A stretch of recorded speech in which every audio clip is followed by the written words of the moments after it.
The Marathon War, a tale of courage and sacrifice. The sun hung low over the plains of Marathon, casting long shadows across the field where two armies stood poised for battle.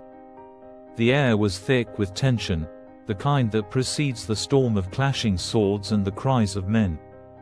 On one side stood the Athenians, outnumbered but resolute, their shields gleaming in the fading light.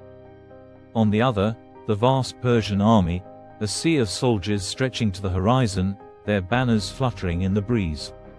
This was not just a battle. It was a fight for the survival of a way of life. The year was 490 BCE, and the Persian Empire, the mightiest the world had ever seen, had set its sights on Greece. King Darius I, enraged by the Athenian support of the Ionian revolt, had sent his forces to crush the upstart city-state and expand his dominion.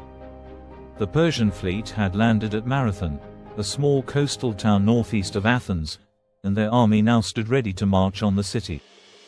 The Athenians, led by their generals Miltiades and Callimachus, knew they had to stop them here, or all would be lost.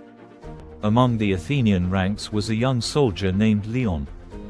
Barely 20, he had left his family's farm to answer the call to arms.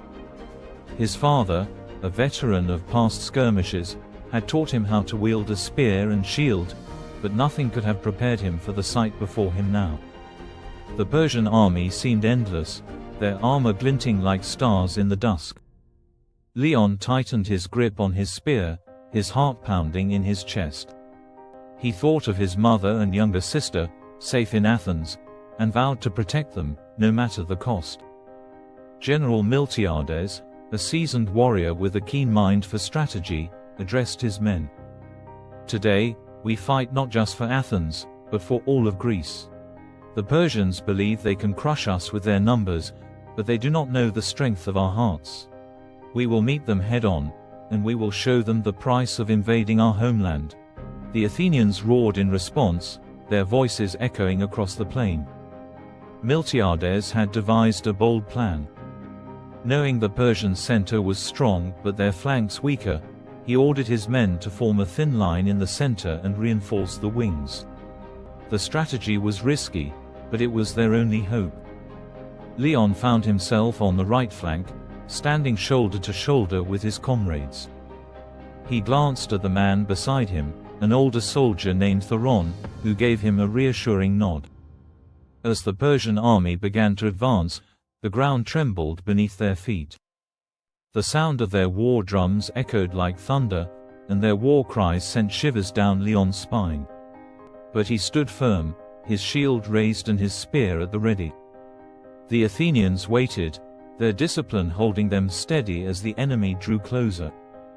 Then, with a deafening roar, the two armies collided. The clash of metal against metal, the cries of the wounded, and the dust kicked up by thousands of feet filled the air. Leon fought with everything he had, his spear striking true as he pushed back against the Persian onslaught. The battle was chaos, a whirlwind of violence and desperation, but the Athenians held their ground. On the flanks, Miltiades' plan began to take shape.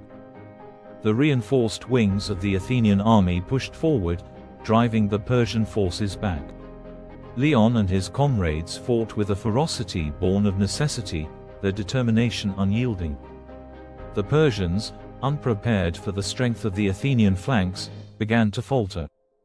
Seeing their opportunity, the Athenians pressed their advantage, their formation tightening like a noose around the enemy. In the center, the thin Athenian line struggled to hold against the Persian elite. Theron, fighting beside Leon, fell to a Persian sword, his blood staining the earth. Leon cried out in anguish but had no time to mourn. He fought on, his grief fueling his rage. The battle raged for hours, the sun dipping below the horizon as the tide began to turn. Finally, the Persian center broke. The sight of their flanks collapsing and their comrades falling shattered their resolve. They turned and fled, their retreat turning into a rout. The Athenians, exhausted but victorious, pursued them to the shore, where the Persian ships waited. Leon, his body aching and his shield battered, watched as the enemies scrambled to escape. The Athenians had won, but the cost had been high. As the dust settled, Leon walked among the fallen, his heart heavy. He found Theron's body and knelt beside it, tears streaming down his face. "You fought bravely, my friend," he whispered. "Your sacrifice will not be forgotten." General Miltiades approached, his face grim but proud. "We have won a great victory today," he said, "but the war is far from over. The Persians will return, and we must be ready. For now, let us honor our fallen and give thanks for our survival." The Athenians gathered their dead and built a funeral pyre, the flames lighting up the night sky. Leon stood among his comrades, his thoughts a mix of sorrow and pride.